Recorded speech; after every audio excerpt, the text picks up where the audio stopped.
Yep, that's it.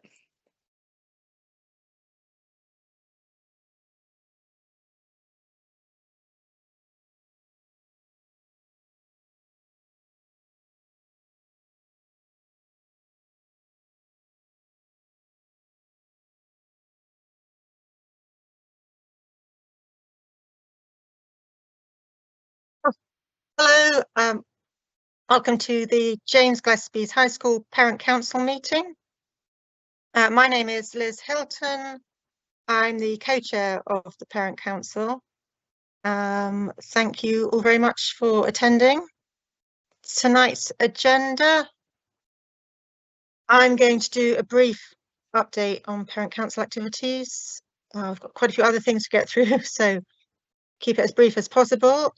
We're very grateful tonight. We've got a presentation from Design and Technology Department, Connell Kelly and Steve Corson, who are the curriculum leads. Very grateful to them for giving up their time tonight. Then we have an update from the Rising Roles subgroup by Andrew Hicken. The subgroup's been running for a while, and it's trying to find ways to address the capacity issues that we're experiencing at the moment at James Gillespie's. As you may be aware, the role has been rising for some time, and it's predicted to keep rising until it's peaking in 2030. So the capacity issues are a big problem at the moment and impacting the student experience. We then have a last minute addition to the agenda. There have been questions about maths teacher shortages, which have been impacting particular classes, and the curriculum lead, Mr. Hoyland's going to give an update about that. And then we'll have the head teacher's update from Neil McCallum, and he'll also address some of the issues and questions that we've had to the Parent Council that we've flagged up to him. There's a Q&A running through the whole session. If you pop any questions you have in the Q&A, and if you see any questions that you would also like to ask, if you put an uptick on them, and when we go through the questions at the end, I'll start with the most popular ones. Any questions that we don't get to tonight or we need more information on, make sure that they are answered and updated to the Parent Council website. Okay. So this is the current Parent Council committee for this year. We have our AGM in October when a new committee will be elected.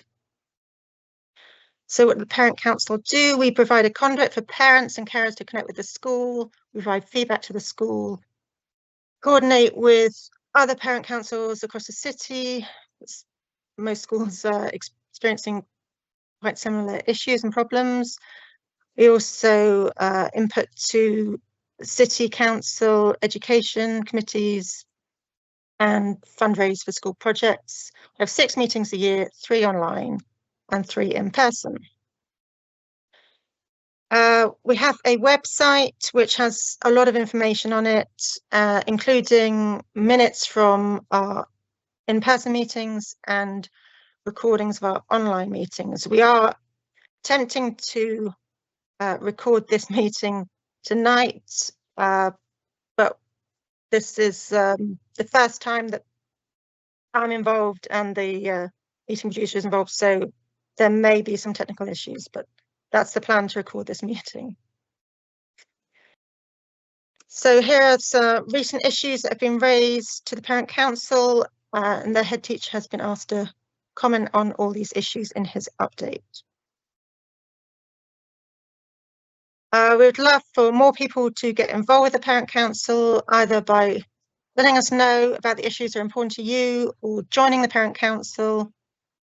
At least 3 members of the committee are going to be leaving at the end of this year, and so we'd love for more people to get involved. We're having a meeting, well, a get-together at the school on Wednesday, the 29th of April. There'd be no pressure at all to join the committee, but just would love people to come along and just find out about the the different office bearer roles and how you can get involved. Recent updates from the Parent Council. I had a really successful book drive, specific fundraiser for books for S1 and S2 reading circles. We've now purchased all the books asked for by the English department. So we've closed that fundraiser and we still have £500 to spend on books. So we're just waiting to hear back from the English department about how best to spend that money. We're also in the process of refining our constitution to allow fundraising via the James Gillespie Trust. And the purpose of that is to take advantage of their charity status so we can claim gift aid on donations.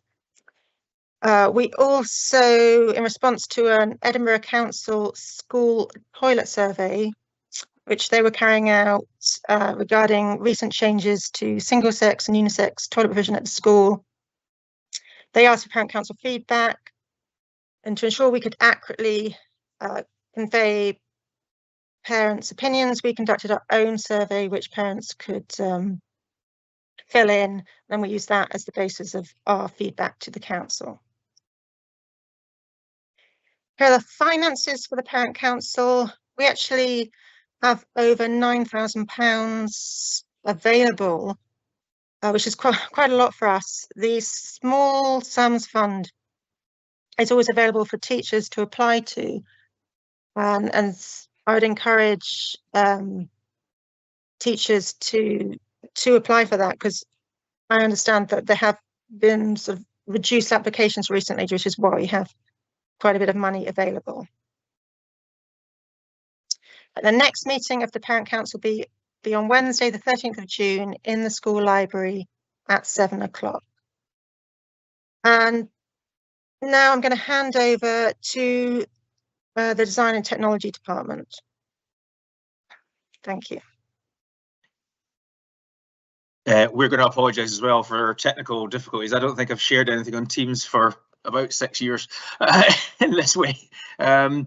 Just a little bit of background as I'm doing this. One of the reasons that there are two of us these days is that apart from the size of the faculty, is that unfortunately I've been off a couple of times this year just due to things that have been out of my control. So this is my second day back to work. So I hope that it all goes okay. So just to let us know, I'm just trying to share this right just now. I don't know if you can see that so far. Is that okay? Yeah. All good? Yeah, all good. Excellent. Okay. So evening, everyone. Thank you for having us. I'm really pleased to share the Design and ICT faculty overview.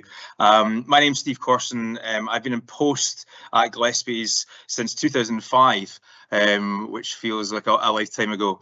And over that time, initially, obviously, we started as just as a set of PTs, and I was only responsible for design technology. And then when we became faculties, we now look after design and ICT, design, art, and computing. And we'll talk a little bit more about that as we go. We really want to share with you what we do, who we are, how we support young people across the school, and right across the bottom of the screen there are our school values, and everything we do, we try to aspire to those values. So we do.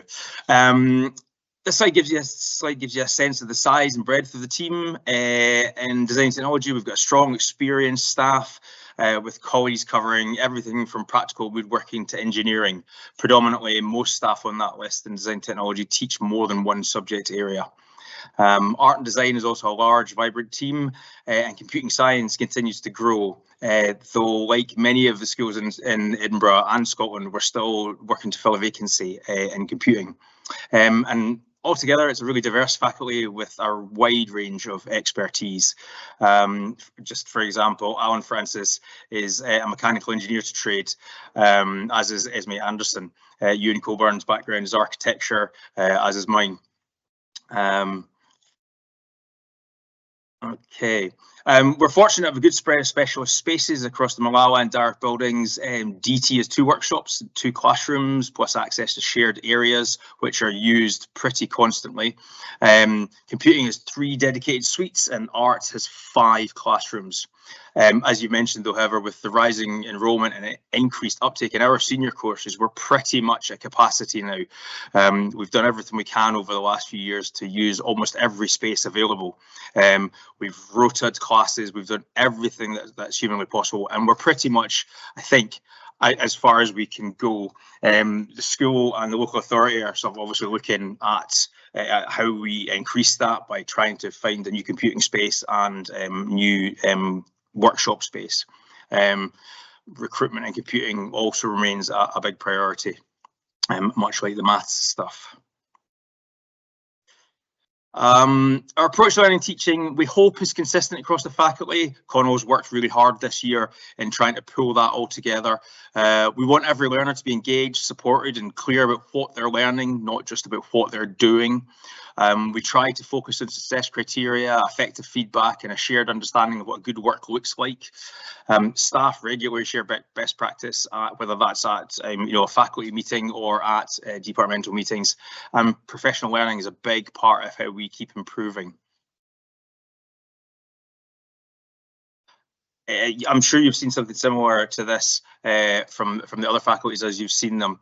And this slide sort of introduces the idea of pathways, how learners move from our BGE on the left-hand side there and into the senior phase.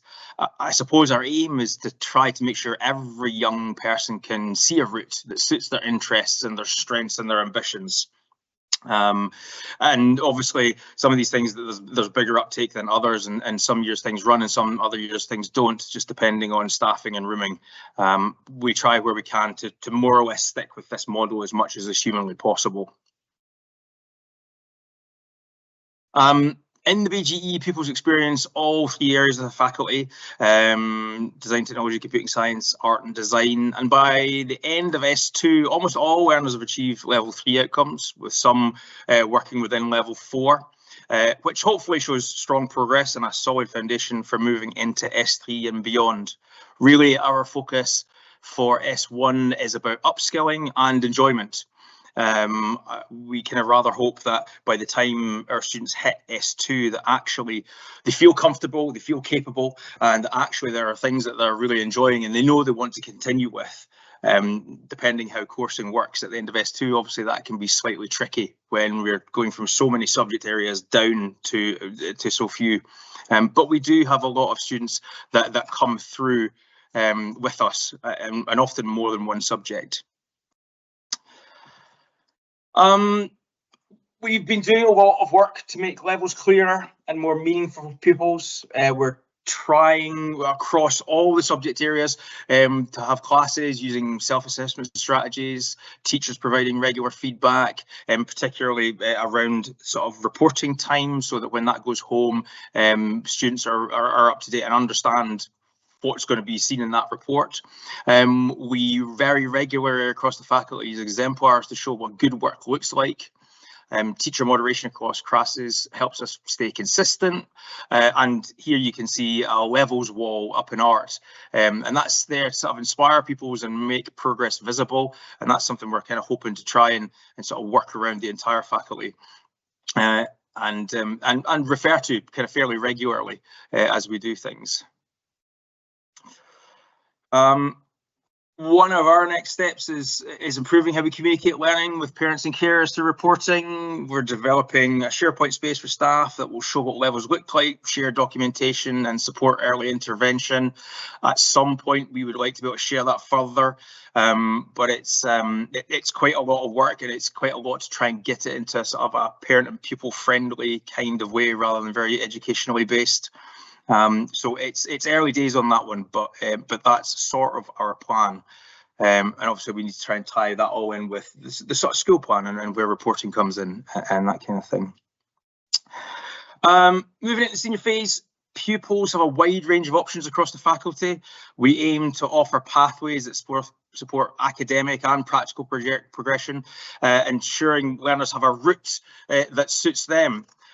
We offer quite a lot of subjects, and in design technology, pupils can choose from graphic communication, design manufacture, engineering science, creative thinking, and practical woodworking. Like I said earlier, often more than one of us will teach more than one subject. Where we can, in design technology, we try to offer dual qualifications, so we're never cutting off someone if they haven't done National 5. Then higher it's not an option, but we can certainly in sort of S5 and 6 offer those dual. So if they come having not been to second year with us, for example, we would start off with National 5 work, and if they show promise, we would absolutely be trying to push for higher. But sometimes that's just not capable at that point in time. Art and design offers National 5, higher and A-level. I think we're the only secondary school in Edinburgh that do that. And we've got a slightly new model this year where the A-level is going to be going over 2 years.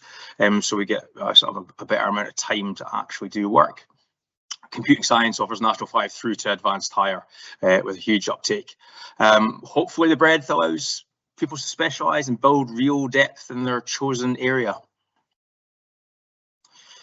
And just finally for me, the sort of the headlines from us is that we're really proud of the performance across the faculty. It's not easy. Art and design is some of the highest entries in attainment in the authority. Computing science continues to perform really strongly, especially at National 5. Engineering science and graphic communication show really strong results, with engineering science achieving 94% at AAC at National 5.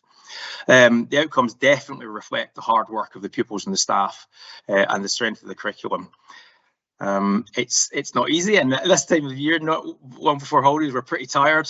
Almost all students who are in sort of S4, S5 and 6 have been sitting assignments, and that's been a pretty intensive amount of time, but hopefully they'll see results really well. So I'm going to pass over to Connell, who's going to look a bit more of the nitty-gritty of things. I hope you can use this, Connell, but if you can't, just nod and I'll move it on. Perfect, thank you very much. I can't control the slides, so I will need your support there. No worries. Thank you, Steve. As Steve Corson has mentioned, I'm Connell Kelly, one of the curriculum leads for the subject, and it's my role tonight to look into the attainment a little bit deeper in our faculty. So start with art and design. Really proud to say that with such a strong team that Steve's already talked to you about. We've got excellent A to C, looking at 85% last year, and we've doubled the quantity of students, the presentations within that faculty in the last 4 years, or within that subject, sorry. The relative value of the subject is 0.8. That means it's within one of the top 5 most valuable subjects to our learners. Despite the kind of drop in attainment, 2% last year, we're showing significant growth in popularity and maintaining that high relative value. That means that our students are engaging really, really well with our subject. We have been looking at developing consistency and outcomes and managing the demand as we kind of grow as a school. Computing science, again, you can see there's been a little dip in the entries or presentations over the last number of years. We've mentioned some of the staffing trouble that we've had. We've worked really, really hard to overcome those issues, just as Darren will tell you, maths are working super hard as well. We looked at what the barriers are to kind of get our young people started, identified a role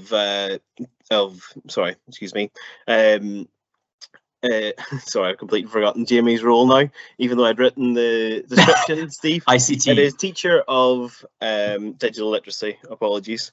So we appointed a teacher of digital literacy to help balance the senior phase. And again, as you can see, really strong A to C, sitting at 91% attainment in the last year. Looking forward, we've got design and manufacture. So design manufacture, super proud of. It's kind of the area that I'm most passionate about. When I arrived at James Gillespie's, we had 21 students sitting in the subject. We're up to 34 now, with continual great growth into higher. And something else I'm super proud of is that A to C, moving from 86% to 97%. That's among the highest in the council. We've been looking at pathways, which we'll touch on later, and that kind of summarizes design manufacture, which brings us on to engineering science. Again, engineering science is growing like all of our subjects. You can see we've gone from 37 4 years ago to 51 presentations. And I know Steve quoted 97% A to C. I had rounded up on this slide, so apologies. Darren, you might be offended by that, but I had got 100%, so we'll have to double check that number. Engineering science recovered from a dip. One of the challenges we have as a team is building the capacity within staff. We mentioned we've got 2 mechanical engineers and architects, and we're kind of getting everyone involved in engineering science along with the science faculty to try and grow our strengths and continue to deliver for the vast amount of students that would like to study engineering science, which brings us on to graphic communication. Graphic communication is one of the subjects that Steve mentioned that can kind of fluctuate. You can see from the entries over the last 4 years, we were down to 16 presenting at National 5, which is still really, really good. A to C, looking at kind of again an upward trajectory, 81% A to C. And we've been looking at the assessment structure ahead of Qualification Scotland, which has come into place this year, and really trying to upskill BGE. We've touched on rising roles. We've worked closely with the SLT team to work on that rising role building, the Warrender building, to try and get some computers over there to upskill our S1 and S2 cohort in graphic communication. And practical woodworking, another one of my personal proud moments. So when I arrived, we had 9 candidates. We had 24 presentations last year. We're up to almost 40 presentations this year, with a cohort of 40 in S3, and we've just got S2s coming up around 40 pupils as well. So we can see we've got sustained growth in that area. 100% A to C, which is a dramatic improvement. And again, the relative value is 0.9, so in the top 5 courses that mean the most to our young people. Next steps, we're looking again at how Qualification Scotland has changed the qualification this year. There's no exam anymore, and we've been working closely as a team to try and make sure that we're up to date with the latest assessments, so our young people continue their success into this session. Brings us on to level 6, so our hires, and we've got an advanced hire in computing. Art and design. What I'm really proud of here is the reduced number of the quantity of no awards. You can see we're getting 100% A to D, but it's really significant that those 3 no awards from 2024, we've gotten rid of that trend into 2025. So all pupils have been successful in higher art and design. Computing science, again, at higher level, we had 10 no awards in 2024. We reduced that down to 0 in 2025. It's all to do with that CPD and having our young people at the heart of what we do, as Steve mentioned earlier. Advanced higher, the quantity of no awards, which I was kind of focusing on for this section, is down to universities giving our young people unconditionals. So some students may disengage at that point, and we're working really hard to maintain that engagement throughout. That brings us on to the next slide. Thank you. Design manufacture. We did have 2 no awards in design manufacture higher last year, which again were the crash hires. You can look at national progression statistics for our subjects. It's kind of a national trend. Again, our A to D is one of the highest in CEC. Then we're on to engineering science. Sorry, I think we've included that twice, but that was got a 3-year trend on that one. So yeah, if you want to head on from that, please, Steve. Graphic communication, we've again reduced those no awards, 100% A to C, which is excellent. And then looking at creative thinking, most of our qualifications, aside from A level and creative thinking, are through Qualification Scotland, used to be SQA. This qualification is relatively new and is delivered by Daydream Believers. So looking at the data there, we've got 0 no awards, which is super, and 100% A to D. Ian Coburn's been leading on that one, and it's a course that our young people are really, really benefiting from. Thank you, Steve. Across the faculty, we've been conducting a curriculum review, looking at what different pathways are relevant for our young people. We've tried to spread that ownership across the team. So this is something that Dr. Anderson, Esme Anderson, has come up with, looking at what skills for work and MPAs are out there and how that would feed into what we deliver in our core subjects, and then looking forward into S6, how can we extend and offer further progression for our young people. As time progresses and staffing grows, and hopefully we've got a new workshop in the process that will allow these kind of qualifications to come in and cater for absolutely everyone across the board. Thank you, Steve. Part of the curriculum review is just about improving the quality and relevance, aligning student needs with technological, cultural and global changes. I see somebody's put into the Q&A about how AI is impacting education. I think Steve and I will touch on that in the end. It's a great tool. Looking at progress and equity, identifying gaps. We're working really hard at tightening up our tracking and monitoring to ensure that we're not leaving any learners behind and allowing anyone to stagnate, and supporting everyone along that process. We're empowering staff and pupils, fostering collaboration and shared ownership of curriculum design, like I've just talked about through Dr. Anderson's research into what's available, and just building that capacity for continual improvement. Celebrating success. I mentioned some of my proud moments in design manufacture and practical woodworking as real successes, but it's nice to share the whole faculty's success. All staff are really involved in getting our young people into different initiatives relating to their area of expertise. Chris Meakin's been leading on VEX Robotics. He launched it last year. We qualified for UK Nationals. We were awarded the Judges Award for Special Recognition, which in year one was a really proud moment for Chris and the team. The judge recognised that our team had something special about them, and that was evidenced by their work on the odometry system. They won the Think Award this year. They raised over £2,000 to not only build their own robot, but build the capacity for the school to deliver VEX Robotics in the years to come, because they've invested in new technology and resources. Qualified for UK Nationals, and they have just recently qualified for Worlds, and there will be some fundraising coming up for that soon. STEM Racing, as we talk tonight, they're hopefully checking into their hotel down at the Magnus Science Centre. I'll touch on that in a second. I got one of our teams to talk to me about their journey. It's been a really lovely thing to watch our young people grow year on year and go through the process of STEM Racing. So they were second in Scotland, the Sterner Racing, sorry, were second in Scotland in year one, and then second in the UK that year as well. In 2025, they won the best portfolio in Scotland, and this year I was really proud to take them along to Linlithgow, where they won the fastest car, first place in Scotland, and hopefully tomorrow they will get themselves lined up to be in the Worlds. And if any of you are fans of the programme Portrait Artist of the Year, we've got Robbie Leach in art, who completed in the Sky Arts programme. He was the youngest contestant in the history of the TV show, and he progressed to the final 3 of his stage.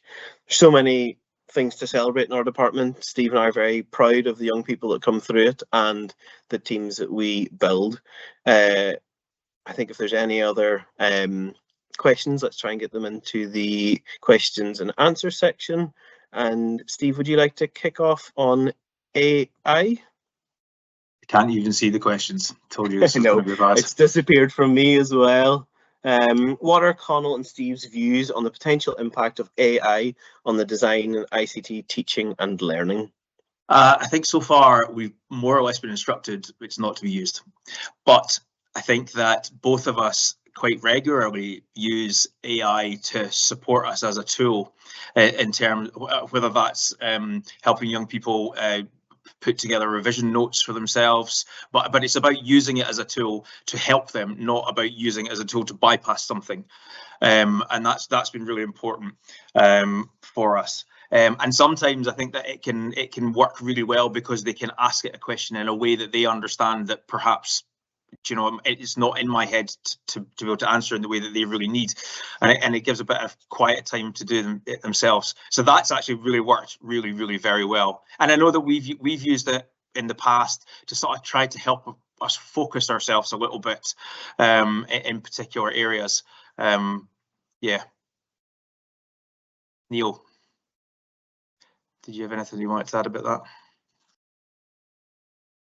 No, not at the moment. I think you've touched on that in terms of where the council policy is. So yeah, absolutely, that's the reality of what we have at the moment. There's another comment in the Q&A. Lots of positive news from Mr. Corson and Mr. Kelly. Congratulations. Thank you very much. What challenges are the departments facing through? Surely there are some. Example, enough classroom space to allow effective teaching and learning, and any others. I think Mr. Corson touched on our kind of estate. We have the Rise and Rules building, or Warrender building as it's now called. We've been developing a little space in there to try and get some of our younger years in to experience CAD. We've been really clever with the space that we have. So we've got a workshop in 0.10 with a classroom at the back and a workshop at one end. That kind of redesign of that space has allowed us to change the way that we deliver there. We've also used our open areas for their full capacity or full potential. We've developed different stations throughout them for creative thinking. We've just recently launched sublimation printing in those spaces. So yeah, there's certainly challenges within the confines of the building, but I think we work really well as a team to overcome them. One of the other challenges that we've had is staffing. I mentioned Jamie Steer, our new teacher of digital literacy. Jamie's been an amazing addition to the faculty. He has allowed our senior phase, our other two computing specialists to really grow at senior phase, and he's been so inspirational for our young people. He's been a really welcomed member of our team. Steve, any other challenges that you're facing or we're facing at the minute? I think probably the same as any other school. You know, that's the reality, but I think we work through them all as much as we possibly can. I think our results show that engagement is up, you know, over the last few years, and that's our focus. Our focus is really the sort of learning, teaching, and engagement of young people, and fundamentally for me, their enjoyment at school. You know, I've got two kids at high school myself, and that's part of their journey is that, and I hope that we do that for pretty much everyone. Thank you very much for your time. We'll just leave it for another couple of seconds, see if any questions come through.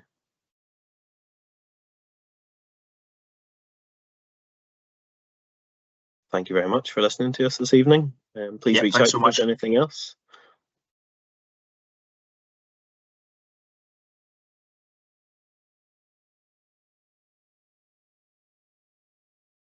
Thank you so much to Fernal and Steve for that presentation. Really interesting. So I think, and they've already answered those questions. So next we will move on to Andrew Picken, who's going to talk about the rising roles.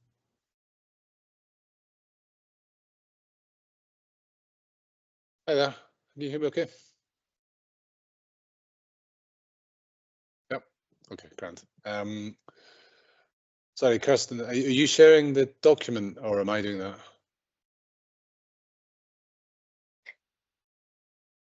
I think if you could share it, Andrew. I'll give it a go. Yeah, sorry. I'm sorry, folks.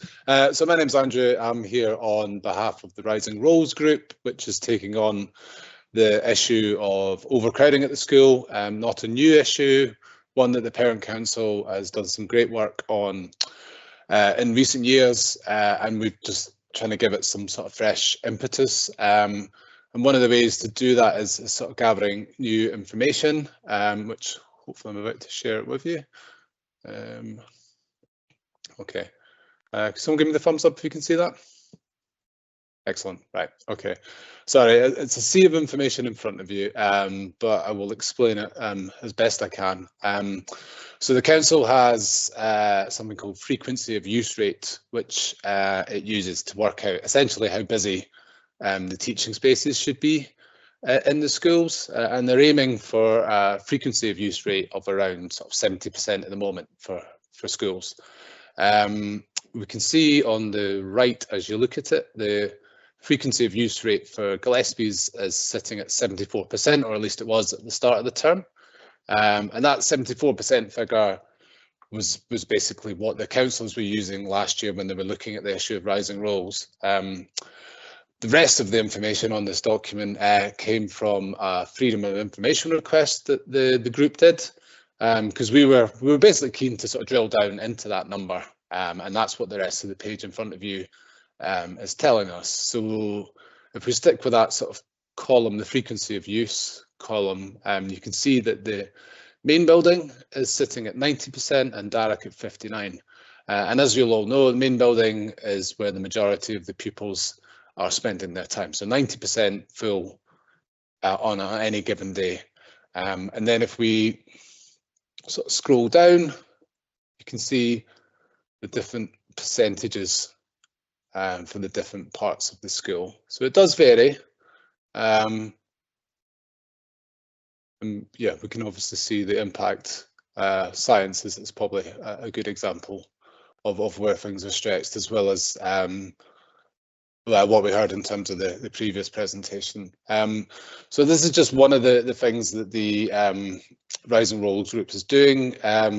This slide is part of a report that's on the Parent Council website, which brings together not just this, but the actual data on the school population, which is still rising and is set to rise for the next couple of years. And we've just sort of pulled together there what we think are the kind of salient points. And I suppose one of the reasons I'm talking today is for anyone who's looking at these numbers and is concerned, is looking at the population numbers and is concerned, is to get that, go and read that report, and then do share it with ideally, you know, your local council, your local politicians. I mean, this is not a problem that where we're pointing at the school management here. They're fully aware of what the challenges are, and as you've heard, everyone's working really hard to try and fix it.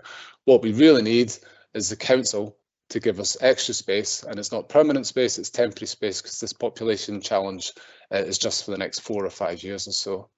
I'll just stop sharing that just now. No, I won't. In terms of our other activity, we've taken those reports and sent them out to some of the local politicians. We've had some good engagement so far. Hopefully, you're going to be setting up some meetings with people just to really try and get this up the agenda, really, more than anything.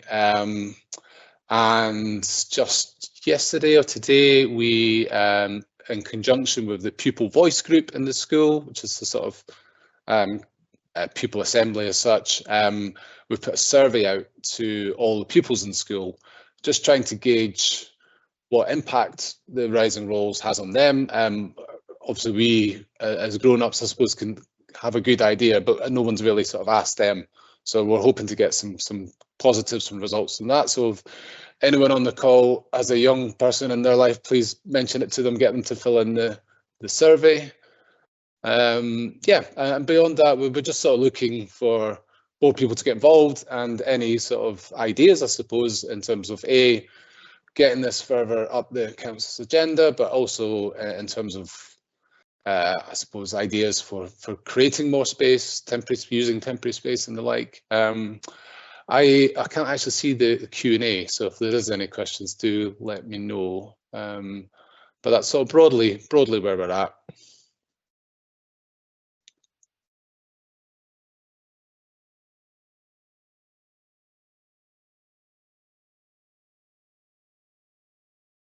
Okay. So there doesn't seem to be any particular questions. All right, that's fine. Yeah. Andrew. Okay, thanks. Right, thank you very much for that. Thank you very much.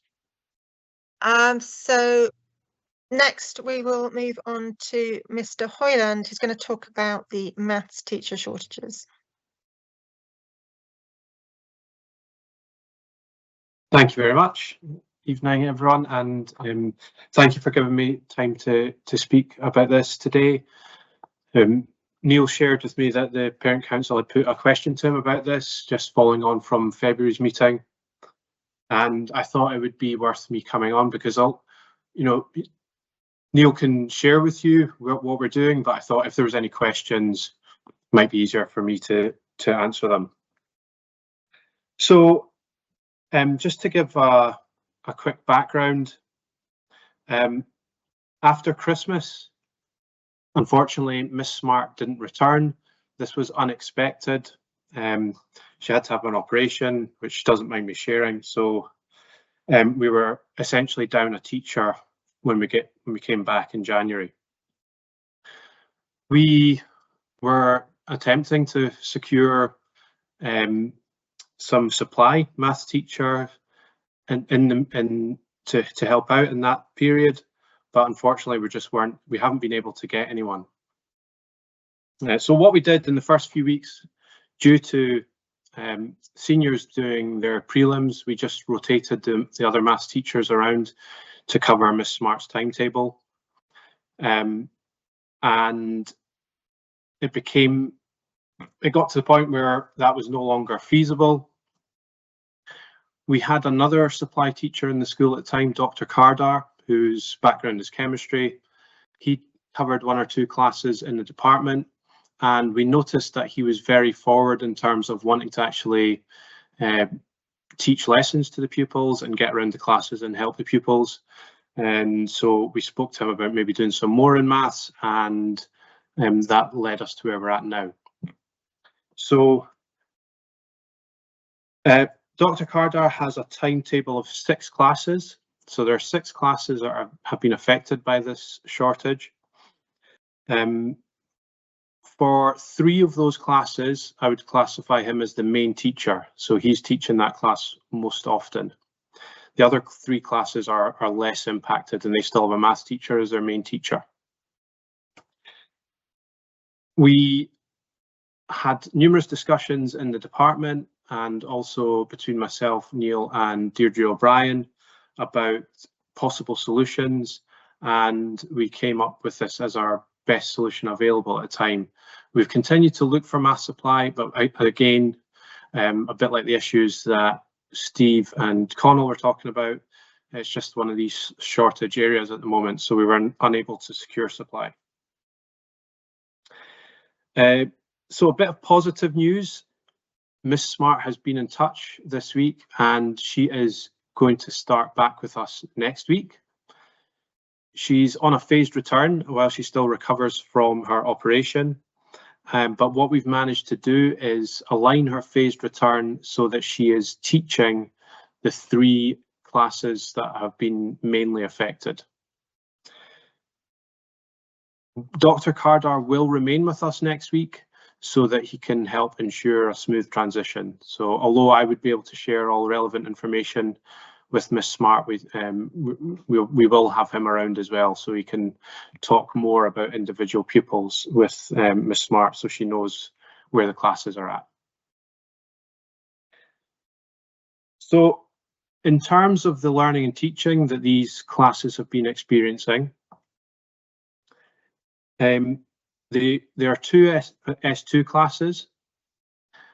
Those classes have been getting the same lessons as my own S2 class. So on a daily basis, well, he has a weekly plan of what I will be delivering to my class, and that's what he's delivering to his classes as well. But on a daily basis, I'll be sharing lesson resources with him and going over, you know, the types of examples that you should be sharing with the class and how we would explain that as maths teachers, because although he has an exceptional maths ability, having a PhD in chemistry, there's all that nuance that comes with having to explain things to S2s and S3s as he's doing. So I do go over that with him on a daily basis. The S3 class, they have 3 periods a week. So 1 period with Mr. Casey, who's our maths teacher, and 2 periods with Dr. Kardar. So Mr. Casey and I have been working very closely to ensure that that S3 class is getting all relevant content delivered to them, and we're able to check in. That's you know, been something that Mr. Casey does regularly in his Monday lesson, just as a check-in starter to see if they have, you know, if we can just try to assess whether or not they've picked up that learning that they've been given by Dr. Cardar throughout the week. Currently, that S3 class is going through a consolidation period of the quadratics topic. So because of that, I felt it was more appropriate to have maths teachers in there. So we've been doing a bit of rotating with the S3 class. So they're seeing maths teachers a wee bit more often. And I just felt that rather than have Dr. Cardar having to jump around topics when pupils are consolidating, that would be something that would be easier for one of us to manage. So they've been experiencing a wee bit more specialist maths teachers over the last couple of weeks.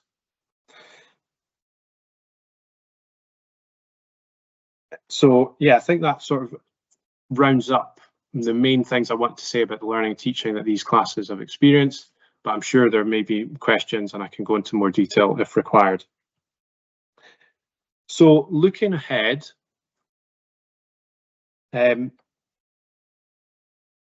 we would hope that Ms. Smart is able to get back onto our full timetable after Easter or shortly after that. So all the classes affected will be back with maths teachers. If there's any issue there and the phased return takes a bit longer, we'll be in study leave, so we'll have more capacity to actually have maths teachers in front of these classes. So Dr. Cardar will not be with us in maths anymore after the Easter break. The S2 and S3 classes have assessments in May. They will be receiving the revision materials for that this week. We're hoping to get that out tomorrow. So that will allow us to do a detailed analysis of where these pupils are at. And as we do with any assessment, we analyse class by class and question by question and individual by individual to see if there are any gaps in learning. So we'll do that process as we'd always do. If we find that there are any gaps, so I'll obviously be having a very close look at these classes. We will do some targeted interventions with them, and that's something even before we've seen those results. I'm hoping to get a bit more support into those classes. As I said, we'll have a bit more capacity during study leave. So although Ms. Smart will be with those classes, we'll have maths teachers joining her just to get in and have an extra pair of hands in the class to help pupils prepare for these tests. And as I said, identify any gaps and support the pupils to overcome those. So yeah, that's the sort of forward plan for them. So I hope that assures you that the classes have been, we've been looking after the classes. We've been working hard to make sure that they have been delivered the content that all the other classes in their year groups have been getting. And so I would just like to acknowledge and thank Dr. Cardar for the contribution he's made. He's worked very closely with us in the department. He's built positive relationships with pupils. I was in speaking to one of the classes today and I mentioned to them that Ms. Smart will be back next week. And there was a few voices up the back saying, oh no, and they were calling him Dr. K. So I think they're going to miss him, certainly some pupils anyway. So yeah, appreciate the help that he's given us and the stability that he's provided for the department and for those pupils. So yeah, just finally, I hope you're assured that we've been both at SLT level and as a department, we've been closely monitoring how these classes have been getting on. We know it's not ideal and we totally understand the concerns that you have around this situation, but we're very fortunate that it has been temporary, and we hope that everything will be, if there are, as I say, if there are any gaps, we will address that and help these pupils move forward. So I'm sure there may be questions, so I'll take a look just now and see if there are any for me.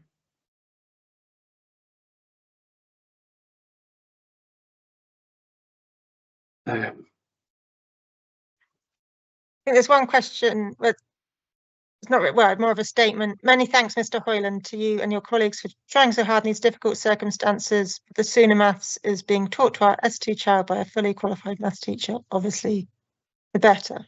But it sounds like that's going to be the case. Yeah. Anyway. I appreciate that, and yeah, we'll be back to that for those main classes as of next week. This week has been, or certainly today and tomorrow, we've been doing a sort of a maths competition for World Maths Day, so it's been a bit less about teaching, a bit more being on the iPads and sort of doing maths games against other pupils from the school and around the world. So no teaching as such today and tomorrow. So it'll be a little bit at the end of the week, but as of next week, they will be back with their teacher. And I should say as well, I've thanked a few people here, but I think I'd like to thank the parent body and the pupils for being understanding and supportive of the situation we're in. I have had some communication from folk, and they have been understanding when I've got back to them. So yeah, thank you all for your patience with our situation. And yeah, if there's any concerns that I've not addressed today, then please feel free to contact the school and that will get passed on to me. There's just one more question. Thanks to Mr. Hoyland for the detailed update on maths teacher allocation. Could we get an update next academic year on any findings and actions taken if necessary as a result of classes not having specialist maths teacher available?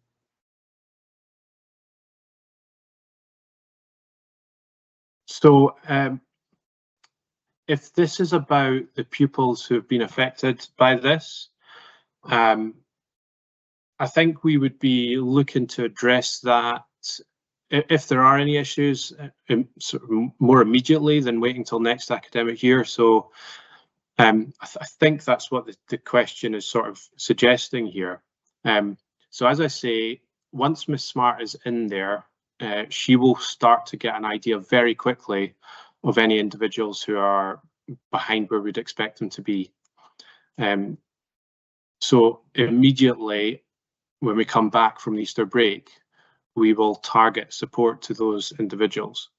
Anything that is not picked up in class will be highlighted in these assessments in May. So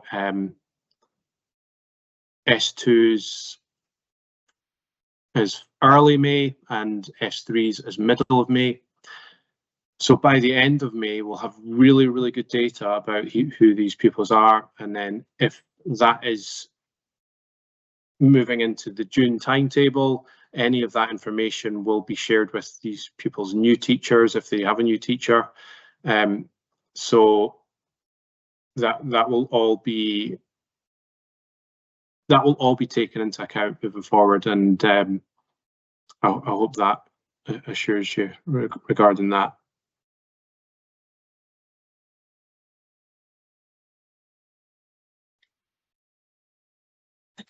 I think that's all the questions, Mr. Hoyland.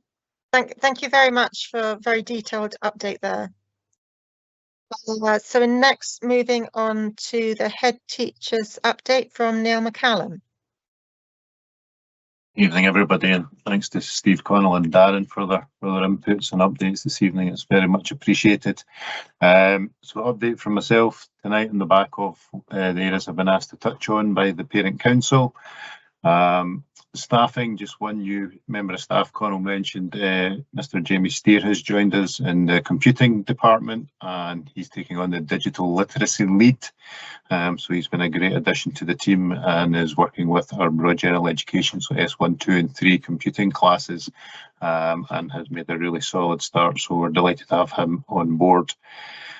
Toilets, been asked for an update in regards to the toilets, and obviously on the back of the legislation that's come through, and working with officers from the centre, looking to make sure that signage is in place for all of our toilets across the buildings. As you're aware, we have multiple buildings. So in the Malala building, we have female toilets on the ground floor at the hub. On one side of the corridor, there are male toilets at the hub as well, and we also have female toilets at the far end of the ground floor in the design technology department. Up on the first floor, we have a male and female toilets, and then we also have accessible toilets, which are gender neutral, on all floors. At the Smart building, we have male and female toilets outside of the theatre, and again with gender neutral accessible toilets. In the Wigan building, which is a humanity building at the back of the campus, again, it's accessible toilets that are in that building, which are gender neutral, and again, trying to make sure that these are accessible for our young people. In the building that we've taken on from James Gillespie's primary school, which is currently called the Warrender building, there are male and female toilets on both the ground and first floor, along with accessible toilets, which are gender neutral. And in Brunsfield House, we have the same male and female toilets plus gender neutral toilets. In the Liddell building, which is the sports building, there are toilets associated with each of the different changing rooms. The changing rooms are male and female, and they're organised on a daily basis by the PE staff. And they have responsibility for the supervision of the changing rooms when the young people are in physical education. And again, we also have accessible toilets on different floors within that building too. Down at our Darragh campus, we have an excellent provision in terms of toilets for male, female, and accessible. And again, seems to work very, very well down there. We're continuing to work with Galliford Try, who are the facilities management team, if you like, for the building, and trying to make sure that we improve the provision that we have there. We're working with the council facilities management team as well, who have responsibility for the cleaning of the building. We have a night shift cleaning team. They've brought in a new supervisor, which has definitely helped in terms of how the building has been cleaned and maintained.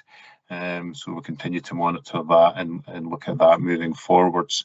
And again, something that we're constantly looking to review, and we are looking to work with our younger pupils in the coming weeks to look at and review our toilets moving forwards, so that again we can have the best provision in place for them with the facilities that we have available to us.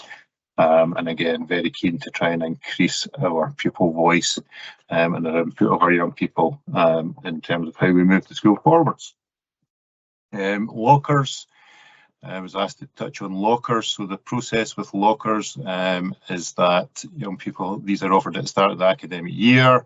The process was changed a few years ago in that rather than taking it back in at the end of every academic year and then reissuing again, when young people take on a locker, they do it pretty much until they're leaving school, at which point they'd be asked to return their keys and empty their lockers, and that allows them to make sure they're all in working order, and then they should be offered to the new S1 cohort. From the information I received, and apologies that I've not been able to touch base with the people who deal with the lockers in school, as I was out of school today when I got the message about lockers, so I will follow up on that and see where we're at in regards to moving forwards for next year, because the message I got seemed to indicate that the current S1 weren't offered lockers at any point.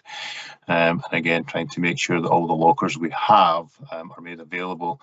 I'll appreciate that we've got 1,850 young people, but we don't have a locker for every single young person, unfortunately. So we try to make sure that young people who need lockers for a variety of different reasons have access to them, and they're accessible to them, and we support them with that. School trips, and again, we continue to have a range of different trips. I've been asked to pull together a document which gives an overview of the trips that are made available from S1 through to S6, the time of the year they normally run, the cost of these trips. For those of you who have had young people involved in trips, you may be aware and have knowledge that Authority did a review of the excursion process on the back of COVID, and that's in place now. And with a variety of different factors, school trips, the cost continues to rise, unfortunately. And again, we want to try and make these accessible for all young people. We have pupil equity funding, which we can use to support our young people in S1, 2 and 3. We're also very fortunate that we have an opportunities fund, which we use to support people from more disadvantaged backgrounds. We're also very fortunate that the Parent Council and the James Gillespie's Trust support a variety of different excursions and opportunities for young people to be able to participate in these opportunities. So again, I'll link in with our admin officer, who has responsibility for the school trips and the leading of the administration side of that, and we'll put together a document that we can share with parents and carers, because again, just trying to give parents and carers as much time as possible to know what the cost of trips are likely to be, when they're likely to happen, and when they'll take place. So we'll get that pulled together and out as soon as possible after the Easter break. Thanks to those who have signed up for the Communication Short Life Working Group.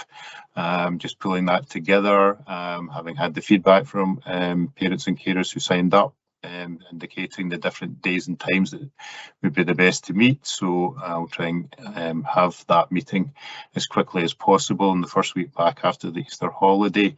And again, it'd be good to pull that together to look at the different communication platforms that we're currently using, and look at what we can use going forwards to ensure that the communications that are coming out and the processes for communicating with the school are very clear, and the channels of communication are there for the whole school community, and obviously want to work with our young people and their families to ensure that they have the best support possible. It's been a busy term, lots been going on. Connell and Steve touched on in terms of the robotics and STEM racing. We've had lots of success in chess, cheer, gymnastics. We had the Young Musician of the Year for Alfie Primrose was successful, and we'll go into the regional final. We had Battle of the Bands on Friday afternoon in school. Our guitar ensemble, which has an incredible number of young people involved in it, go on to do very, very well.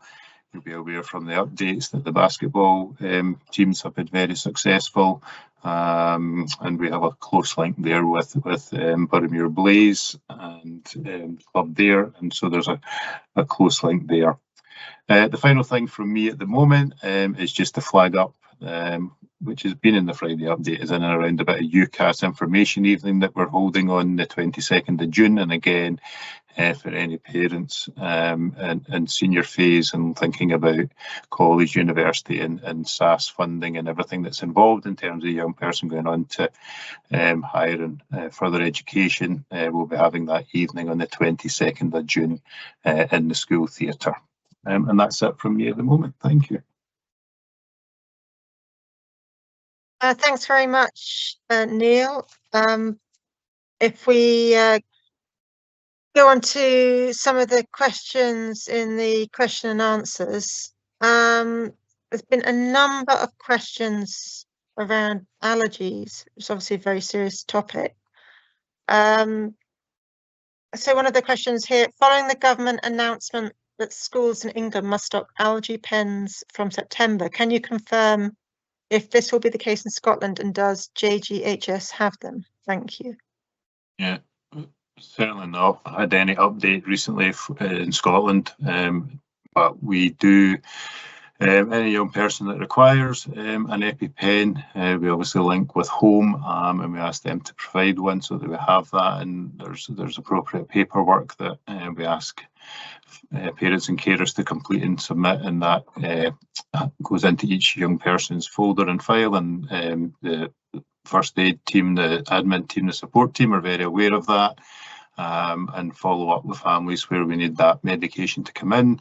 We do also carry some spare EpiPens as well within school, so that if there is a situation and it's the appropriate medication, then that situation is there and we're able to support. So for each young person who has a severe allergy, there's also a risk assessment, which we work with the family to make sure that we have the appropriate information. That's part of their file, and again, information is shared with staff. That includes the wider staff in the canteen, for example, and making sure we know what those allergies are.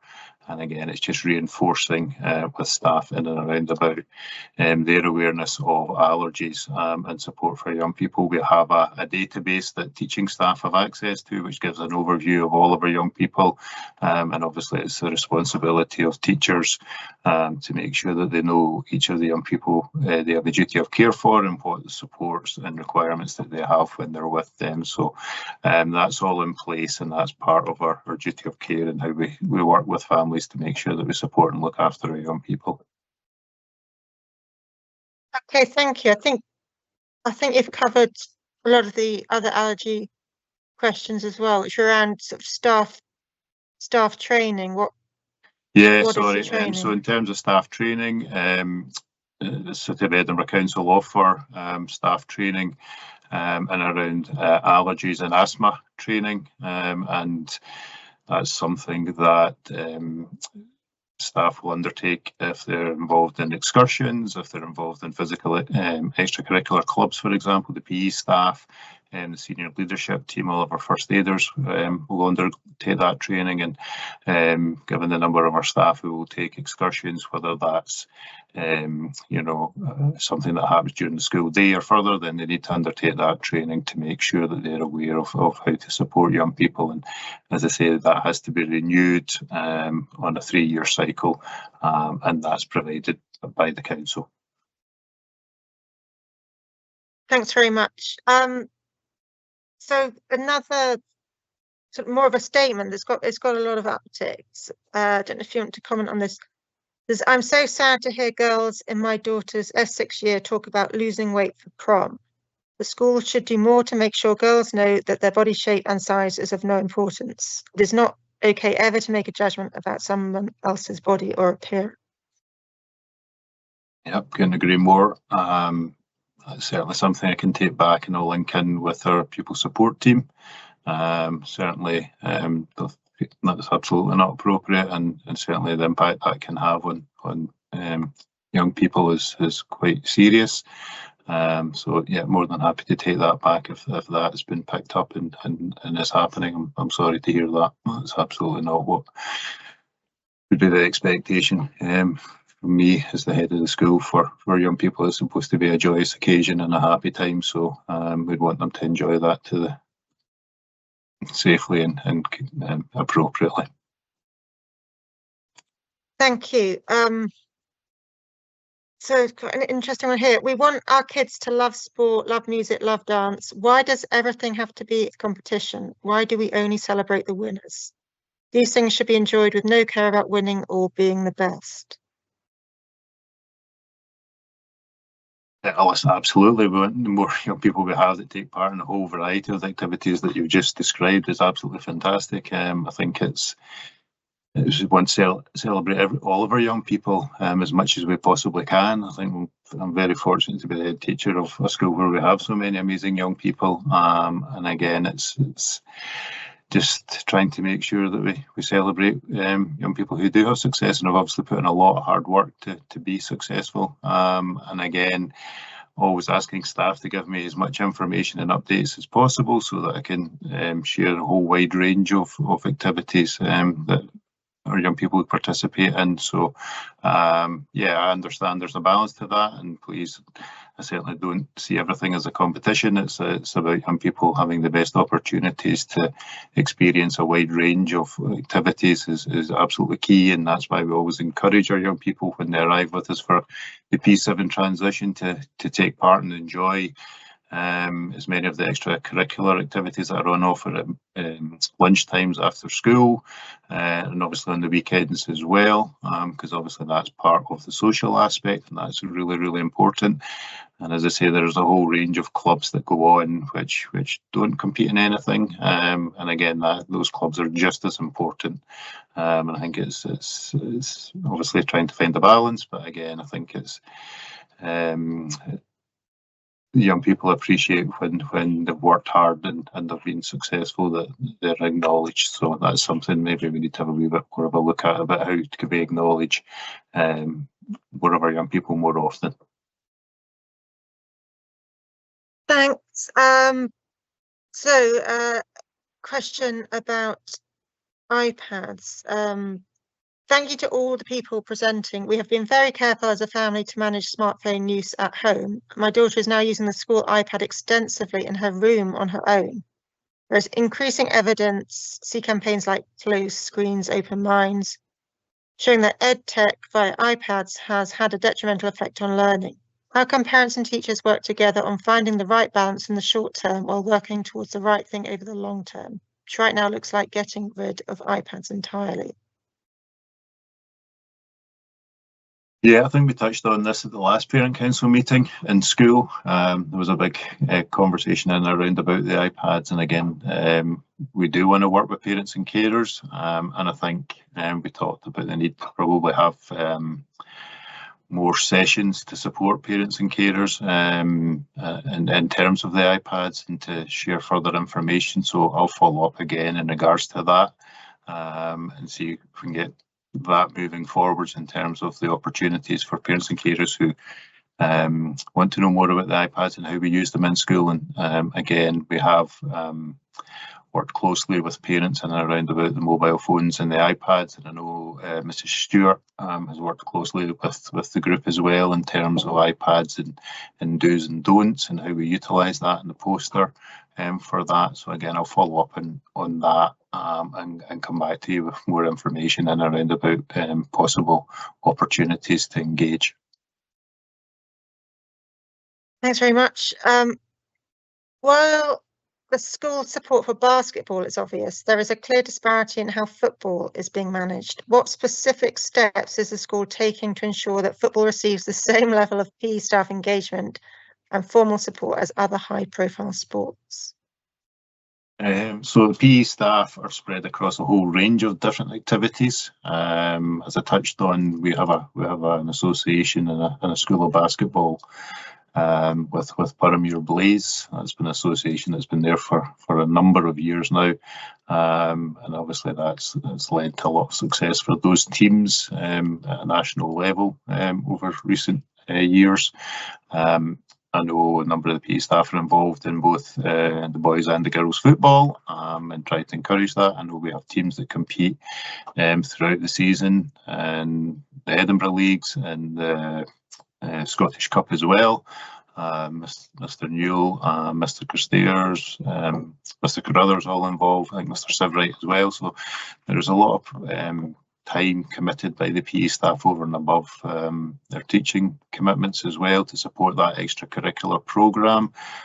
You'll be aware that the Active Schools programme now is changed quite a bit over the last few years, and is now focusing on young people engaging in a physical activity and are not supporting or involved in football teams or the basketball teams or any of these different other aspects. So those are supported by the PE staff in terms of them happening. And again, it's how do we raise the profile of that, and how do we make sure that we're sharing the information about what's happening with these teams and where they're having success. Thank you very much. So the question about the graduation ceremony for S6. I hope the graduation ceremony this year will be done a bit differently from the last time I was at one. The pupils should pick who speaks on their behalf with representatives from the English and Gaelic streams. It's not fair that it's always just pupils from one specific deputy head's club who get to speak. They are not chosen by peers and are not representative. The head teacher of GME could also speak, as she is the de facto head teacher for the GME pupils. Does she have any comment to say about that? It's not something I'm familiar with yet. Yeah, it's certainly something that was spoken about over the last couple of years about the S6 graduation, and obviously trying to make sure it's the best experience for the S6, and we want them to very much be involved in that. And again, I'll take that back and have a conversation, because again, we want to make sure there's a balance there. I'll link in with Miss McKeever, who's the deputy head, who has responsibility for Gaelic medium education and does a fantastic job. And again, linking in with our young people. So I'll take that feedback back and speak to the wider group, and we'll link in with our senior pupils as well. Thank you. The inspection report seemed bland and pointless, and a waste of all the effort that went into preparing for it. Why wasn't there a deeper review of care of children with support needs, given the number of complaints from parents about this? Parents were only consulted on a very superficial basis, and there was no opportunity to share experiences of care.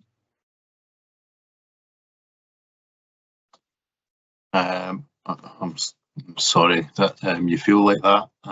As I say, obviously the inspection is not controlled by me or the school or by the local authority. It's controlled by the HMIE inspection team. We had an extremely large inspection team. There were 16 members in it.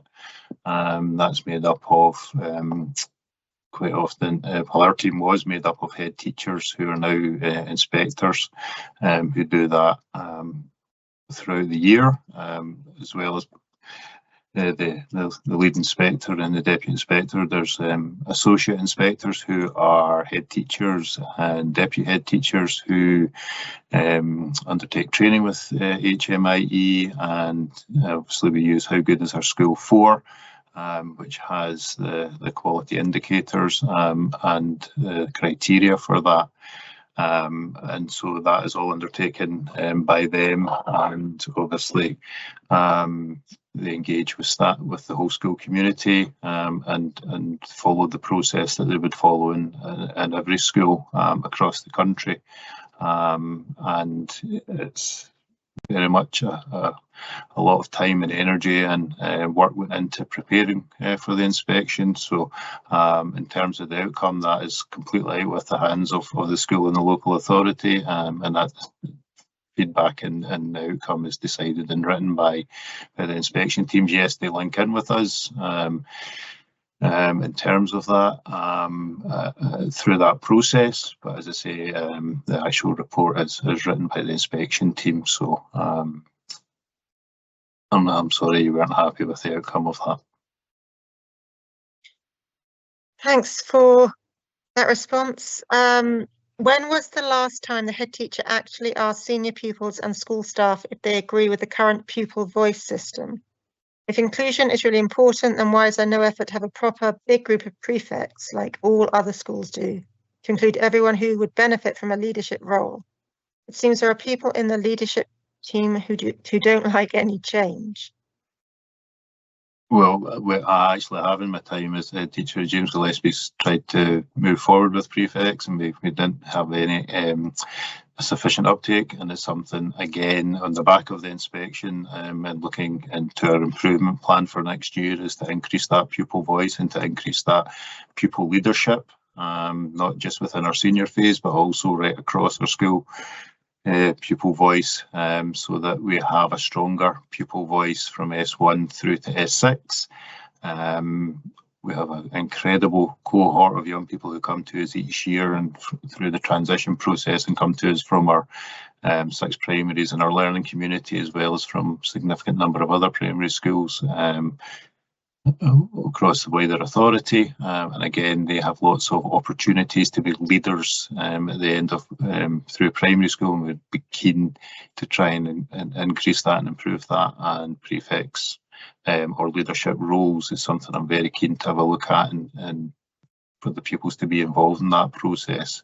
So it's certainly something that I'm certainly not adverse to change, and I'd be very happy if more of our young people want to take on leadership roles, because as I said earlier, I'm very proud of the incredible young people that we have and that we work with, and the incredible things that they do year on year continue to amaze me in terms of leadership and the skills that they possess and the incredible job that they can do. So yeah, I would be very much in favour of empowering them to do that as part of that process for our improvement plan next year. How do pupils get involved with the current pupil voice system? So they obviously have our senior pupil leadership team, and then each of our tutor groups should be looking to have a representative for the pupil voice, and then different members of the pupil senior leadership team will meet with the pupil voice on a monthly basis to engage with them and find out what it is that we need to be taking forward as a school. And again, that's something I'd be quite keen to take forward and really have a good look at in terms of how we get our young people engaged more in what happens in the school, and to increase their voice in terms of how we drive the school forwards. Right. Thanks for that. It's a statement here: PSLs need to be more responsive and much more respectful of parents. We know what's best for our children. Not sure what that's referring to. If you've got anything to say about that. No, I would expect my staff to be professional at all times. Obviously, our pupil support leaders have a large caseload, but we want to look after all of our young people, and that engagement with families is really, really important. So if there is something that PSLs are not doing, and I appreciate response times are maybe not as quick as people would like at times, and that's something we're always looking at working on, and again, hopefully trying to take the communication policy and platforms forward. How can we do that to try and make that more effective and impactful? So how many pupils does each PSL support? So approximately, so we've got 7 pupil support leaders, and they have somewhere between 250 and 280 young people that they support. Okay, yeah, that's a lot. Yeah, and that is something at the moment which is been looking at a national level in terms of trying to reduce that, and how can that be done. So that's something that's being discussed both locally and nationally at the moment. Okay, thank you. On the letter about exams today, it mentioned S5 induction scheduled for 28th and 28th of May. Does anyone know the format of the induction? Does it mean the current S4 pupils return to school on the 28th of May? Yeah, so we have induction on the Thursday afternoon, and then on the Friday morning, and that's really an opportunity for us to meet with the pupils in the new 5th year and 6th year, talk through about the year ahead and expectations, look at committees, and again pupil voice, and how they can be involved, and then also looking to get their new timetables out for the following Monday, which I think was the 1st of June, so that when they come in on the Monday, they're straight into their new timetable. So yeah, it's really to get them in for a couple of hours and to have some presentations with them, and quite often we'll have some of our external partners who will come in and work, particularly with the 6th year over the course of the year, and have an opportunity to do presentations as well. So we will get further information out to the current 4th and 5th year and to parents and carers prior to the actual induction days. Okay, one on toilets. Re-council survey on toilets. The issues around how we cater for trans pupils are complex and difficult. As this is a minority group that needs a lot of care and support, council seems to want to look for an easy route through this without much consideration of child well-being and inclusion. At Gillespie's, we need far better quality leadership of care to deal with this and other complex mental health issues. Yeah, absolutely. We want to try and make sure we look after all of our young people, and obviously there's quite often individual cases where we need to work with young people and their families, and we want to make sure that we're working with them to find the best support and the best outcome. And absolutely want to place the care of our young people at the centre of everything that we do. So again, always working to try and be better. Always want to try and improve the provision that we offer, and work very hard to try and make sure that's the case. And does the school work with qualified professionals to deal with pupils with complex mental health issues? That seems sort of out the realm of a teacher's qualifications. Yeah. So there are different professionals that we link in with. We have additional support service and that's now come within the learning community, and we've got staff that we work with. We've got the educational psychologists team that are also part of the provision that work with us, and that's really important that we work together with them, as well as our own support for learning staff. And we have our own Inclusion X provision, where we have our wellbeing hub and our SNUG, which have staff who undertake training to support young people, and to try and make sure that they're given the care and the support that they need to access the curriculum, and to have appropriate plans in place to support them. Thank you. Don't know if you know this, how many of those running for election to the Scottish Parliament in the local constituencies have visited James Gillespie's High School to see the pressure on space? Since recently, we have had no visits from political parties. No.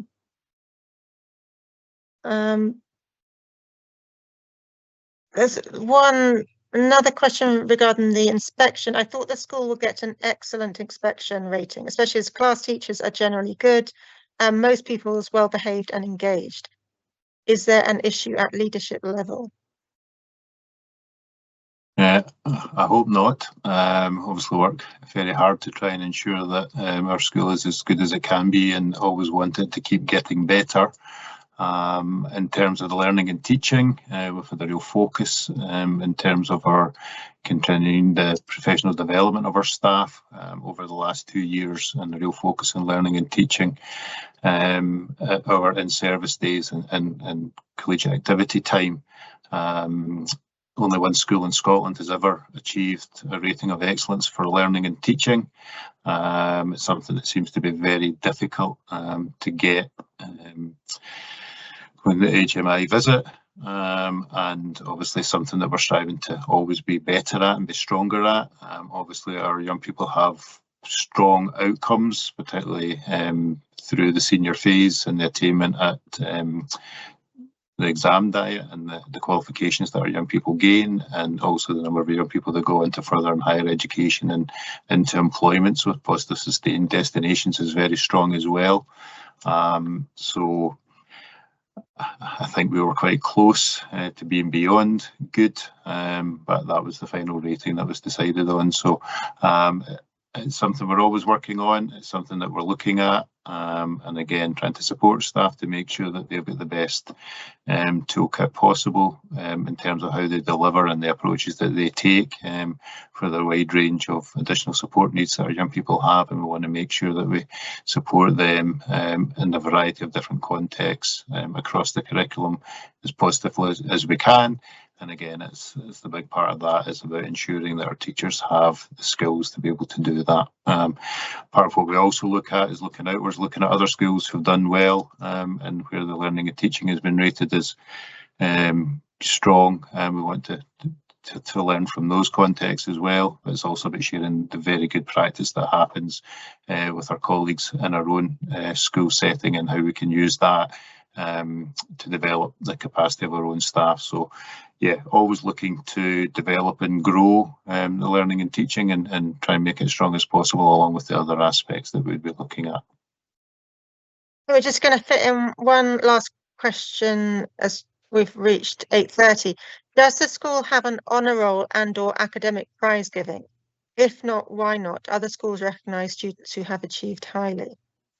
Yeah, absolutely. It's something again I've been mainly unaware of. I've had an association with the school for a very long time, and in the time I've known James Gillespie's High School since the mid-90s, there hasn't been a prize giving of any shape or form. So we currently have staff who are working on that, and more information will be coming in due course.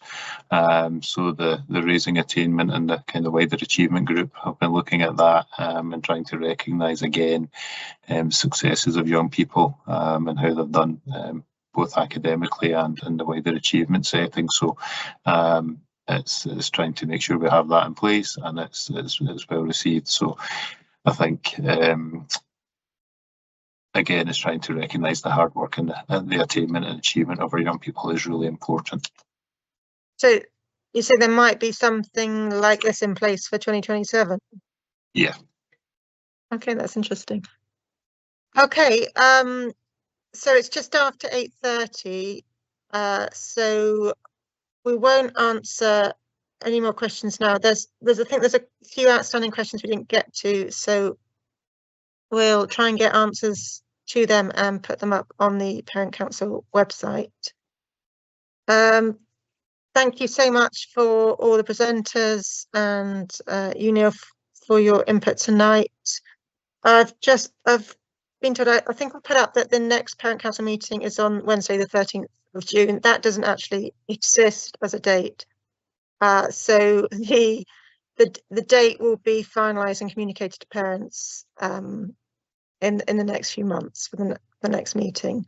And just a reminder as well that we're having the in-person get-together for Parent Council members and potential Parent Council members on the 29th of April at the school.